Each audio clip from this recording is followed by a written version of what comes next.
Dans l'occasion visite président Martinelli, représentant secteur privé de pays yo te chita réfléchi ensemble sous façon pour yo mettre campé sa yo relé yon alliance logistique et touristique entre Haïti et Panama. Dans fin atelier travail ça, patron yo signé yon déclaration tête ensemble qui gen là-dedans plusieurs recommandations yo fait de gouvernement yo. Recommandations qui concernent transport maritime, zone franche et tourisme. Pour plus précision, businessman Grégory Meuse, président conseil présidentiel consultatif pour investissement économique et industriel là, toujours dans micro Rodrigue Lalanne avec Jean-Joseph Nono. Considérant l'excellente position géographique des deux pays et anticipant les nouvelles opportunités d'affaires qui seront offertes par l'extraordinaire intensification prochaine du trafic maritime international dans le canal du Vent, eu égard notamment au projet d'élargissement en cours du canal de Panama, considérant que l'augmentation substantielle d'activité qui en résultera dans les secteurs de transport maritime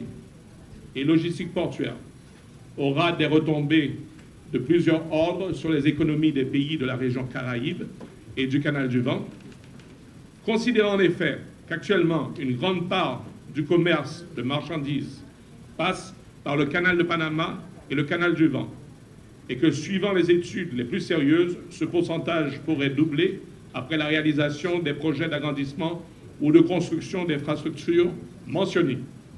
Considérant qu'Haïti et certains pays de la Caraïbe sont les plateformes logistiques de demain et sont toutes tributaires du trafic maritime transpacifique, transatlantique et panaméricaine, considérant les atouts respectifs des deux pays ainsi que leur complémentarité, notamment le savoir-faire et l'expérience avérée du Panama en logistique portuaire et en fonctionnement des zones franches commerciales, les avantages et possibilités offertes à Haïti par la loi ROP, le marché commun, le CARICOM, l'accès préférentiel au marché européen, une main-d'œuvre compétitive et la non-exigence d'un visa d'entrée pour les Chinois en Haïti, considérant qu'il y a lieu pour les deux pays de développer une alliance logistique et stratégique susceptible d'apporter des réponses durables à des problèmes binationaux récurrents, notamment d'immigration, de formalisation des échanges commerciaux, de traitement douanier ou de la lutte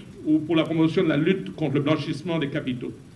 Considérant qu'une telle alliance est de nature à offrir également, et en particulier au Panama, une plateforme pour l'extension logistique et commerciale du trafic asiatique, y compris dans le domaine touristique, nous, femmes et hommes d'affaires des secteurs privés des deux pays, appuyons et recommandons à nos gouvernements respectifs de conclure une alliance stratégique autour des axes suivants d'intérêt commun. 1. Le développement d'une logistique maritime à partir d'investissements, de jumelage et de coopération portuaire. 2.